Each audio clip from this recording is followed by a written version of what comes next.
Di tempat tujuan Pangeran Inferi Loris dan rombongannya, terdapat sebuah gua raksasa yang tersembunyi di balik hutan lebat.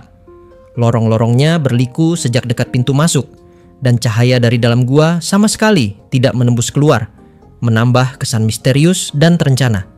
Bentuknya yang rumit menunjukkan adanya perhitungan yang sangat teliti, bukti dari kecermatan yang menyiapkannya. Bagian dalam gua amat luas, cukup untuk menampung rombongan selama berbulan-bulan. Persediaan makanan yang cukup untuk 20 orang lebih dari sebulan telah disiapkan, menandakan tangan terampil Gecko yang bertanggung jawab atas segala persiapan itu. Suasana gua terasa aman, namun kewaspadaan tetap tinggi karena posisi mereka yang belum sepenuhnya aman dari musuh. Saat rombongan mendekati gua, pengawal Pangeran Loris segera bersiaga. Meskipun hanya 5 orang, mereka bergerak dengan disiplin tinggi, mempertahankan seluruh kesetiaan mereka pada pangeran. Setiap langkah dan pertanyaan mereka mengandung ketelitian. Tidak ada ruang untuk kesalahan. Keahlian mereka terbukti efektif saat sosok-sosok asing muncul dari kegelapan hutan. Salah satu sosok dikenal sebagai Master Maeglas.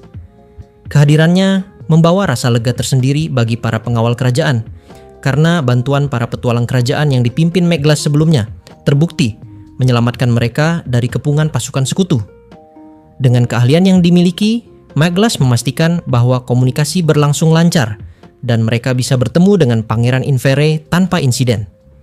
Pangeran Loris keluar dari gua, menampakkan ketenangan meskipun hatinya dipenuhi pertanyaan tentang keadaan yang terjadi. Kehadiran Maeglas, Abel, dan Rio di medan ini memberi kesan bahwa mereka masih dapat diandalkan. Bahkan ketika nasib kerajaan dan keselamatan rombongan bergantung pada strategi dan keberanian mereka. Namun, ketenangan itu segera dipecah oleh kehadiran sosok tak terduga. Putri Fiona bersama 3 pengawal yang berpengalaman, termasuk seorang penyihir api berambut putih, Oscar Ruska. Kehadiran mereka memunculkan ketegangan yang tak bisa diabaikan. Rio, yang selalu waspada dengan kemampuan pasif sonar, merasakan kekuatan mereka bahkan sebelum kontak langsung terjadi. Dalam pikirannya, bayangan pertarungan antara naga dan harimau berputar. Pahlawan Maeglas, Abel, dan Rio melawan 4 orang dari kekaisaran. Pertarungan yang bisa memanas kapan saja. Namun, situasi segera mereda saat diketahui bahwa tujuan kedatangan Putri Fiona dan pengawalnya bukan untuk bertarung. Mereka datang sebagai utusan Kaisar Rupert ke-6 untuk menyerahkan surat pribadi kepada Pangeran Inferi. Pangeran membuka surat itu, dan ekspresi wajahnya berubah drastis, dari kaget menjadi bingung, lalu curiga. Surat itu mengonfirmasi bahwa kekaisaran secara resmi menerima pengasingan Pangeran Inferi, keluarganya, dan seluruh pengikutnya. Reaksi dari para petualang kerajaan, Hugh, Abel, dan Rio, pun mencerminkan keterkejutan mereka. Pengasingan ke kekaisaran yang sebelumnya hanya mungkin dianggap sebagai opsi teoritis, kini menjadi kenyataan. Putri Fiona menegaskan bahwa keputusan kekaisaran sudah resmi dan disertai surat pengesahan, sementara keputusan kerajaan untuk membahas pengasingan di ibu kota masih menggantung, menunjukkan adanya perbedaan antara langkah diplomatik dan tindakan praktis yang telah diambil oleh pihak kekaisaran. Di dalam kerajaan, tidak ada kesatuan pendapat mengenai nasib Pangeran Inferi Loris. Sebagian mendukung pengasingannya, sebagian menolak. Tidak ada keputusan pasti yang bisa dipegang. Bahkan kemungkinan besar, kerajaan akan menolak permohonan itu secara resmi. Hugh memahami situasi tersebut, dan Pangeran Inferi yang memiliki jaringan informasi luas tentu sudah mengetahuinya pula. Karena itu, tidak ada satupun dari mereka yang benar-benar yakin akan diterima. Namun, karena tidak ada pilihan lain, tujuan mereka tetap diarahkan ke kerajaan. Hanya saja, tepat sebelum keputusan itu diambil, muncul sebuah jalan lain, pengasingan ke kekaisaran. Kekaisaran sudah memberikan persetujuan resmi dari Kaisar Rupert ke-6. Jika keputusan tertinggi sudah turun, maka tidak ada alasan untuk menolak. Segala pertimbangan strategis dan keamanan berpihak pada pilihan itu. Meski demikian, satu kekhawatiran masih tersisa. Bagaimana cara mereka mencapai kekaisaran? Kerajaan Inferi tidak berbatasan langsung dengan wilayah kekaisaran. Jalan menuju kerajaan sekutu pun sulit ditembus, apalagi menyeberangi wilayah yang dikuasai aliansi. Namun, tampaknya kekaisaran sudah memikirkan semuanya. Putri Fiona, utusan resmi kaisar, memberi isyarat pada Oskar Ruska yang berdiri di belakangnya. Oskar kemudian mengaktifkan suatu perangkat misterius. Beberapa menit setelahnya, langit yang semula hanya diselimuti awan malam berubah gelap gulita. Rio yang sensitif terhadap perubahan atmosfer segera menyadarinya. Ada sesuatu yang sangat besar di atas mereka, benda buatan dengan panjang lebih dari 100 meter. Mereka semua menatap langit. Di sana siluet raksasa berwarna hitam pekat menggantung tanpa suara, nyaris menyatu dengan malam. Kapal perang terbang kekaisaran, legenda yang selama ini dianggap rumor belaka, ternyata nyata adanya. Bahkan Hugh, yang biasanya mampu menutupi keterkejutannya, kali ini hanya bisa terpaku. Loris sendiri mengenali teknologi itu dari laporan intelijennya dan menyadari makna di baliknya. Kekaisaran benar-benar bersungguh-sungguh menjemputnya. Kapal itu, satu-satunya yang dimiliki kekaisaran, telah dikirim khusus untuk membawa Pangeran Inferi dan seluruh pengikutnya menuju pengasingan dengan aman. Dengan munculnya kapal itu, keputusan pun diambil. Pengungsian ke kekaisaran ditetapkan tanpa perdebatan lebih lanjut. Kapal hitam itu melayang di atas hutan, nyaris tak terlihat namun menyebarkan tekanan tak kasat mata yang membuat semua orang membisu. Bahkan setelah perintah naik diberikan, tidak ada yang segera bergerak. Mereka semua tahu pada saat itu juga mereka telah dikalahkan oleh skala dan perhitungan kekaisaran. Hugh yang memandang ke langit dengan perasaan campur aduk akhirnya menenangkan pikirannya. Mungkin ini memang keputusan terbaik. Ia tahu keberadaan Pangeran Inferi di dalam wilayah kerajaan hanya akan menjadi racun politik. Sosok pangeran yang sah namun tak bertakhta akan menjadi titik tarik bagi aliansi, sekaligus sumber perpecahan di dalam negeri. Kerajaan tidak punya strategi, apalagi kekuatan untuk menahan tekanan itu. Maka biarlah Pangeran Inferi pergi jauh, sejauh kekaisaran. Di sana tidak ada tangan aliansi yang mampu menjangkau. Meski sudah meyakinkan dirinya sendiri, hati kecil Hugh tetap gelisah. Ia hanya bisa bergumam lirih, bertanya-tanya bagaimana reaksi Grandmaster Finlay Forsyth nanti. Ketika laporan itu akhirnya disampaikan, Finlay tidak menunjukkan reaksi apapun. Ia hanya menerima penjelasan Hugh dengan tenang, tanpa marah dan tanpa ekspresi. Wajahnya yang datar sulit dibaca. Namun bagi mereka yang mengenalnya, sikap itu lebih menakutkan daripada kemarahan. Dalam diamnya, Finlay sebenarnya sudah memahami segalanya. Ia tahu bahwa situasi politik kerajaan tidak memungkinkan pilihan lain. Bahkan, jauh di lubuk hati, ada sedikit rasa lega yang tak diungkapkan siapapun. Kekaisaran, dengan caranya yang dingin namun efisien, telah menyelesaikan masalah yang tidak bisa dipecahkan oleh kerajaan. Setelah pertemuan itu berakhir, 3 orang meninggalkan ruangan, Hugh, Abel, dan Rio. Di jalan menuju markas, suasana hening sempat bertahan beberapa saat sebelum akhirnya pecah oleh komentar santai Rio yang menyinggung tentang apakah Grandmaster benar-benar tidak marah. Nada suaranya ringan, tetapi Hugh hanya bisa menghela napas panjang. Abel yang berjalan di samping mereka malah terlihat berusaha menahan tawa. Rio menatapnya penuh curiga, dan keduanya saling menyalahkan dengan tatapan yang setengah serius, setengah bercanda. Hugh hanya menatap mereka dengan wajah pasrah. Percikan api kecil dari obor Rio hampir menyambar jubah Abel, dan perdebatan kecil pun terjadi di antara mereka. Bukan perdebatan sungguhan, melainkan bentuk keakraban yang khas di antara rekan seperjuangan. Abel menuduh Rio tidak punya hati nurani, sementara Rio dengan santai berkilah bahwa hati nurani hanya berguna jika bisa dimanfaatkan. Mereka berdua terus saling sindir, dengan nada separuh serius, separuh main-main, hingga suasana tegang yang menyelimuti hari itu perlahan mencair. Di tengah perjalanan malam yang panjang, tawa ringan mereka bergema di jalan berbatu, menghapus jenak bayangan perang dan politik yang masih menunggu di kejauhan. Sementara itu, di sisi lain, di ruang strategi yang diterangi cahaya lampu minyak, suasana terasa berat. Lambert berdiri di hadapan meja besar penuh peta, menyampaikan laporan kepada Lord Aubrey dengan wajah tegang.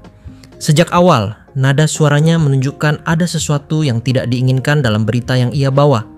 Laporan itu singkat, namun isinya mengguncang. Tidak ada tanda-tanda jasad Pangeran Infere ditemukan di medan perang. Sebaliknya, para pengintai melaporkan bahwa semalam sebuah kapal perang terbang milik kekaisaran terlihat melintas di atas langit kota Fion, menuju arah perbatasan antara kerajaan dan aliansi. Kabar itu membuat Lord Aubrey terdiam lama. Ia tahu benar arti dari kemunculan kapal tersebut. Kapal perang terbang kekaisaran adalah legenda hidup, raksasa logam yang digerakkan oleh batu sihir naga purba. Kekuatan yang bahkan negara sekuat kekaisaran hanya mampu gunakan untuk satu kapal saja. Selama ini keberadaannya selalu diragukan, lebih sering dianggap mitos yang dilebih-lebihkan oleh propaganda militer. Namun kini fakta itu berdiri di hadapannya dalam bentuk laporan resmi. Pikiran Aubrey bergerak cepat. Jika kapal itu muncul dari arah Fion, maka hanya satu kesimpulan yang masuk akal. Pangeran Infere telah dievakuasi oleh kekaisaran. Pengasingan ke kekaisaran sebelumnya pernah dibahas sebagai kemungkinan teoritis, namun dianggap nyaris mustahil karena jarak dan situasi politik. Jalur menuju kekaisaran melewati wilayah yang dikontrol aliansi dan tidak ada cara konvensional untuk menembusnya. Kini, semua batasan logika itu hancur oleh fakta bahwa kaisar sendiri telah mengerahkan aset paling berharga miliknya untuk satu pangeran yang kalah perang. Aubrey menunduk, menghela napas pelan. Kecerdikan sang kaisar membuatnya merasa kalah bukan hanya secara politik, tapi juga di ranah strategi perang. Ia menyadari, dalam langkah itu tersembunyi maksud yang jauh lebih besar. Dengan menyelamatkan pewaris Infere, kekaisaran kini memiliki alasan sah untuk mencampuri urusan aliansi kapan saja. Ia menatap peta di hadapannya, wilayah Infere yang kini telah sepenuhnya jatuh di bawah kendali aliansi. Di benaknya terlintas bayangan dua gadis muda, putri-putri Infere yang kini mungkin berada di bawah perlindungan kaisar. Ada sesuatu yang menyesakkan di dada, meski ia tidak menunjukkan apapun di wajahnya. Lambert kemudian melanjutkan laporan berikutnya. Para petualang kerajaan yang sempat berperan dalam pelarian pangeran telah meninggalkan dataran Fion, namun belum menyeberangi perbatasan. Kebijakan aliansi untuk tidak melakukan pengejaran diterapkan dengan ketat. Aubrey mendengarkan tanpa ekspresi, namun pikirannya sudah melangkah jauh. Ia tahu bahwa perang yang panjang hanya akan melahirkan korban sia-sia, dan baginya, kemenangan sejati bukan ditentukan oleh darah yang tertumpah, melainkan oleh kemampuan untuk menghindarkan perang sama sekali. Ia memandang keluar jendela, pada langit pagi yang mulai memerah di balik kabut. Dalam hati, ia mengakui bahwa hanya prajurit sejati yang benar-benar memahami kebodohan perang. Kemenangan tanpa pertempuran, itulah bentuk tertinggi dari kekuasaan. Namun, cita-cita seperti itu masih terlalu jauh bagi aliansi yang belum pulih dari luka 10 tahun silam. Keesokan harinya, dunia politik bergerak lebih cepat daripada pedang manapun. Dewan 10 Aliansi Handaliu secara resmi mengumumkan penghapusan kerajaan Infere. Negeri itu tidak lagi disebut kerajaan, melainkan menjadi wilayah yang dianeksasi langsung oleh aliansi. Namun, langkah ini tidak dilakukan dengan kekerasan. Aliansi memilih kebijakan lunak untuk menenangkan rakyat. Semua warga bekas Infere dijanjikan hak yang sama seperti warga aliansi, tanpa pembedaan. Selama 10 tahun ke depan, hukum dan sistem pajak lama tetap diberlakukan. Hanya satu hal yang berubah. Penerima pajaknya kini bukan lagi mahkota Infere, melainkan Dewan 10. Para bangsawan lokal diberikan kesempatan untuk mempertahankan tanah mereka jika bersedia menyatakan kesetiaan dalam waktu sebulan. Sebaliknya, bagi mereka yang menolak, wilayah kekuasaan mereka akan dihapus dan dibagi menurut keputusan Dewan. Ibu kota lama kerajaan, pusat kemegahan yang kini sepi, dijadikan wilayah langsung di bawah pengawasan pemerintahan aliansi. Kebijakan itu disebarkan ke seluruh negeri. Surat-surat resmi dibacakan di alun-alun, disertai janji stabilitas dan perlindungan. Bagi sebagian besar rakyat yang telah lelah hidup dalam ketakutan, berita itu justru membawa kelegaan. Tidak ada perampasan besar-besaran, tidak ada pembalasan terhadap rakyat sipil. Perubahan kekuasaan berlangsung senyap, seperti bayangan yang bergeser di bawah sinar matahari. Namun di antara ketenangan itu, beberapa mata yang tajam masih menatap ke langit malam yang kosong, mengingat pemandangan luar biasa beberapa hari lalu, kapal perang hitam kekaisaran yang melayang di atas Fion. Bagi mereka yang melihatnya, itu bukan sekadar pemandangan, melainkan pertanda zaman baru. Dunia telah berubah arah, dan batas antara kekuasaan, diplomasi, dan keajaiban kini semakin kabur. Inferi telah hilang dari peta, tapi jejaknya masih membekas dalam arus besar sejarah, dan di tempat jauh, di langit yang tak terjangkau, kapal perang hitam kekaisaran terus melaju, membawa bersama masa depan yang belum bisa dipahami siapapun. Singkat cerita, para petualang kerajaan Knightley yang sedang dalam perjalanan pulang dari kerajaan Inferi akhirnya merasa lega begitu melewati perbatasan, tepatnya di dekat kota Red Post, perbatasan timur kerajaan. Di sana, ketegangan perlahan mencair. Penyihir elemen air yang merasa tidak banyak berkontribusi menggumam pelan. Abel menegaskan bahwa mereka semua telah berhasil, terutama Rio, yang berperan besar di medan perang utama dengan sihir spektakulernya. Meski sang penyihir sendiri merasa kurang puas. Keinginan untuk menggunakan sihir semaksimal mungkin tampaknya belum dipahami oleh pedang. Namun Su, pengintai dari Switchback, dan Ra, pedang yang berjalan di sampingnya, mengiyakan semangat itu dengan antusias. Rio pun tersenyum, menerima dukungan itu meski menyadari keterbatasannya. Abel, yang melihat kegembiraan berlebihan di antara para penyihir, hanya bisa mengalihkan pandangan sambil tersenyum tipis. Kota Red Post semakin ramai. Pasca kehancuran kerajaan Inferi, aliran pengungsi menuju kerajaan meningkat. Pasukan ekspedisi kerajaan memutuskan berkemah di luar kota dan akan dibubarkan keesokan harinya, setelah semua gaji dan tunjangan dibayarkan. Sebagian akan kembali ke wilayah timur, barat, utara, selatan, dan pusat.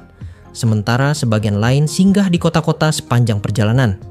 Setelah berminggu-minggu tanpa istirahat sejak memasuki kerajaan Inferi, malam itu menjadi kesempatan pertama bagi mereka untuk melepas penat. Meski minum alkohol sebelumnya dilarang, kini bir dan minuman lain diizinkan. Rio, yang terbiasa menahan diri karena usianya, menikmati malam dengan meminum air khusus untuk menetralkan efek mabuk. Ia menonaktifkan pasif sonar agar bisa beristirahat, namun tetap merasakan adanya seseorang yang mendekat. Yang muncul adalah pedagang Gecko dari kerajaan Inferi lama.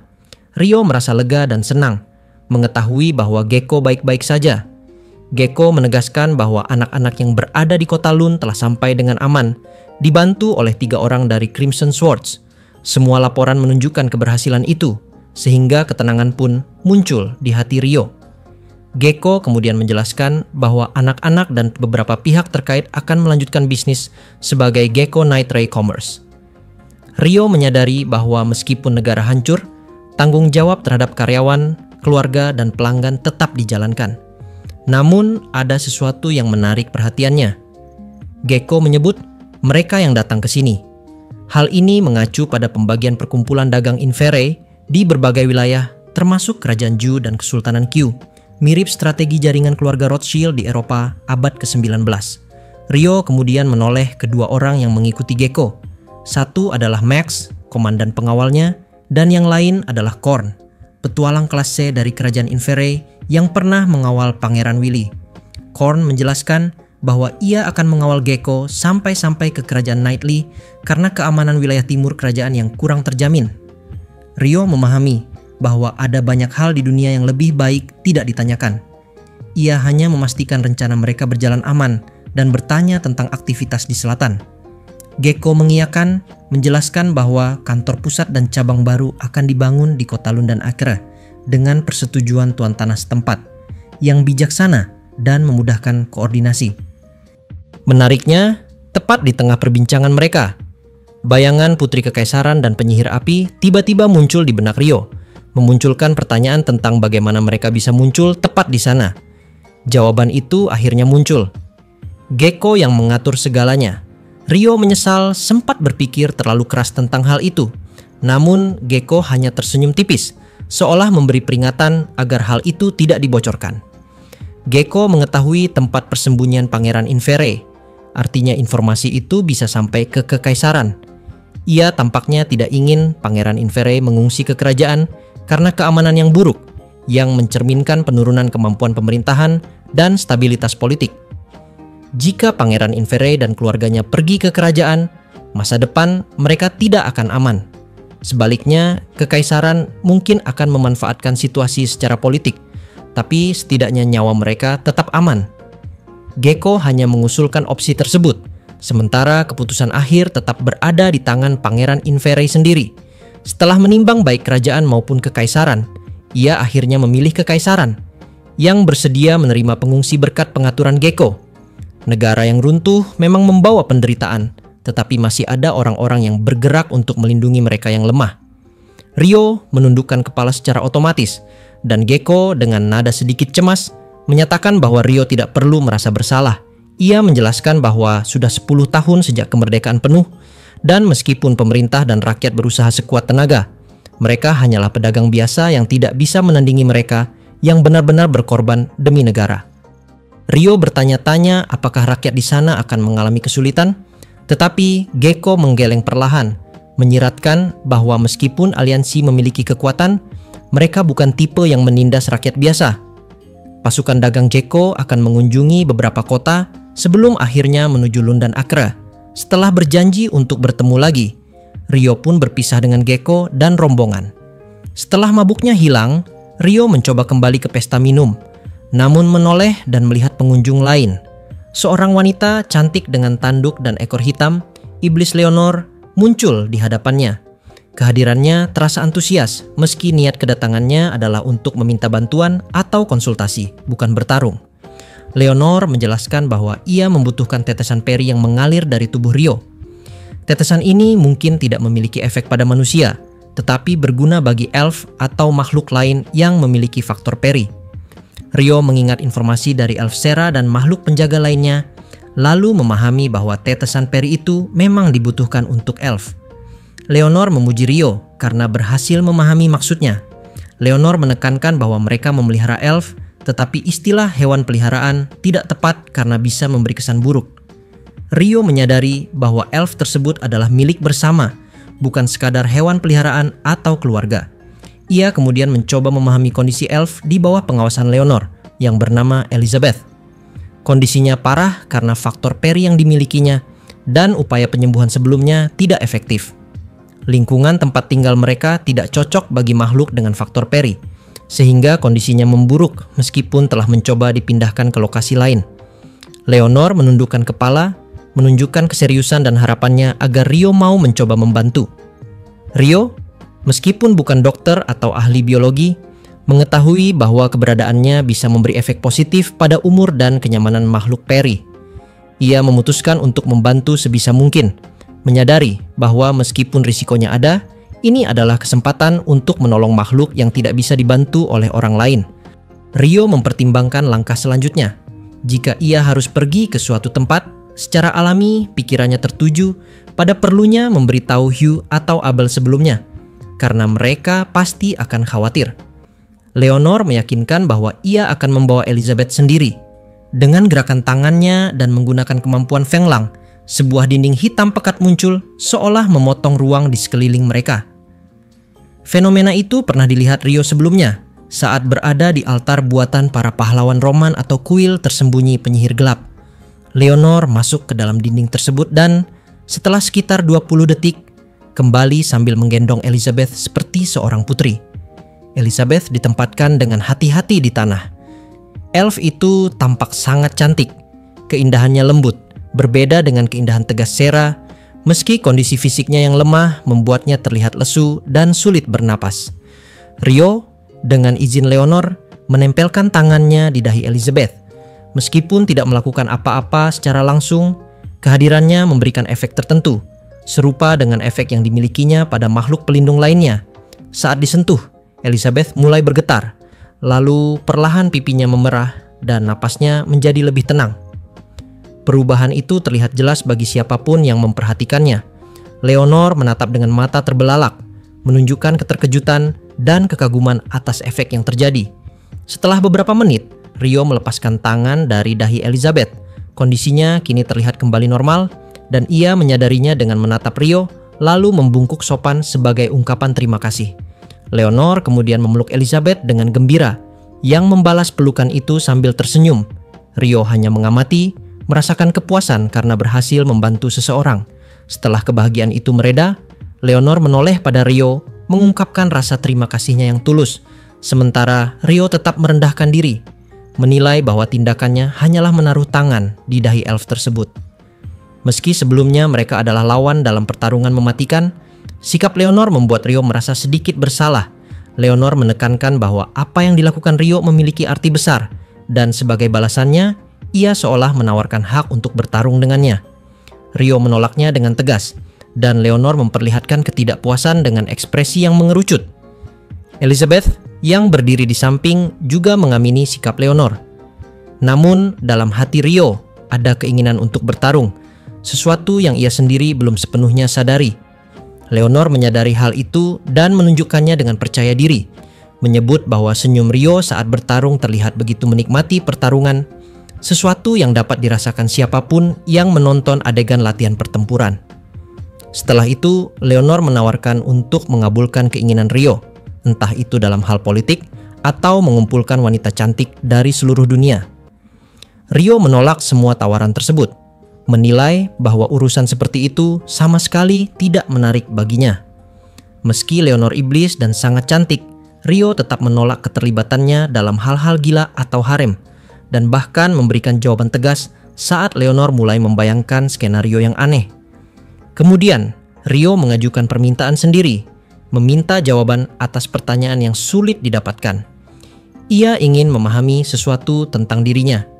Leonor setuju untuk menjawab 2 pertanyaan, meskipun ada batasan yang tidak bisa ia jelaskan.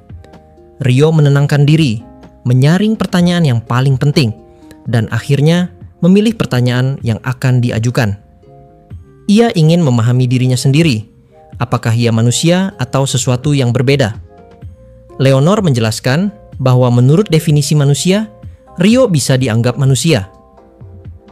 Kaki 2, tangan 2, kepala di atas leher, tanpa tanduk atau ekor, dan kemampuan berbicara yang dapat dimengerti, manusia membuatnya masuk kategori tersebut. Rio mengangguk, meski tidak sepenuhnya yakin dengan penjelasan itu.